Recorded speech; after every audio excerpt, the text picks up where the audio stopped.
અને હવે જુઓ અયોધ્યાના ટોપ 9 ન્યૂઝ। અયોધ્યામાં રામ મંદિરના ઉદ્ઘાટનની તૈયારીઓ જોરશોરથી ચાલી રહી છે, ત્યારે પીએમ મોદીએ ગાયક સ્વસ્તિ મેહુલનું રામ ભજન શેર કર્યું છે અને તેમની પ્રશંસા કરી છે। વડાપ્રધાને કહ્યું કે સ્વસ્તિજીનું આ ભજન એકવાર સાંભળી લઈએ તો લાંબો સમય કાનમાં ગુંજતું રહે, આંખો આંસુઓથી અને મન લાગણીઓથી ભરાઈ જાય છે। તો પીએમ તરફથી પ્રશંસા મળ્યા બાદ સ્વસ્તિ પણ ખુશ છે।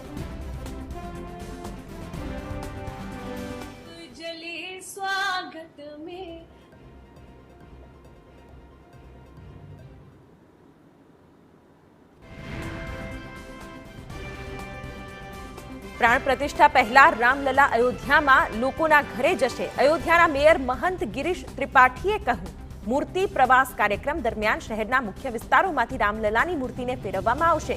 તેમણે કહ્યું કે આ ક્રમમાં લોકો ભગવાન રામના દર્શન કરી શકશે। આ આપણી સંસ્કૃતિ છે। સમગ્ર શહેરમાંથી લોકો રામલલાના દર્શન કરી શકશે।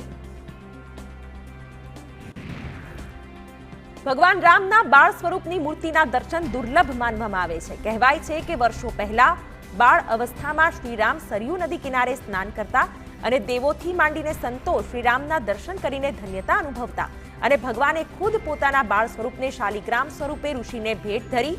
ત્યારથી આજ દિન સુધી આ શાલિગ્રામમાં ભગવાન રામની મૂર્તિ આસ્થાનું કેન્દ્ર બની હતી।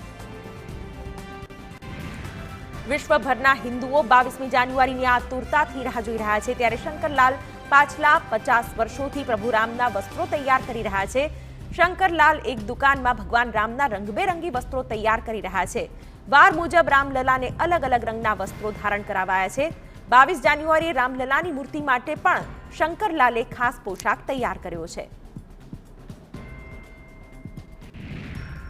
અયોધ્યામાં ઝળહળશે વિશ્વની સૌથી મોટી અને સૌથી વિશાળ રામ જ્યોત। અયોધ્યામાં રામ મંદિરના નિર્માણ સાથે એક વિશાળ દશરથ જ્યોતિનું પણ નિર્માણ કાર્ય ચાલી રહ્યું છે। જગતરૂપ પરમહંસ આચાર્ય મહારાજની આગેવાનીમાં આ વિશાળ જ્યોત તૈયાર કરાશે, જેના માટે 1.25 ક્વિન્ટલ રૂ અને 21 ક્વિન્ટલ તેલનો કરાશે ઉપયોગ। અયોધ્યામાં યોજાનાર પ્રાણ પ્રતિષ્ઠા સમારોહની તૈયારીઓ પૂરજોશમાં ચાલી રહી છે, ત્યારે પ્રાણ પ્રતિષ્ઠા સમારોહને લઈને પોલીસ કર્મીઓ માટે નવા નિયમો જાહેર કરાયા છે।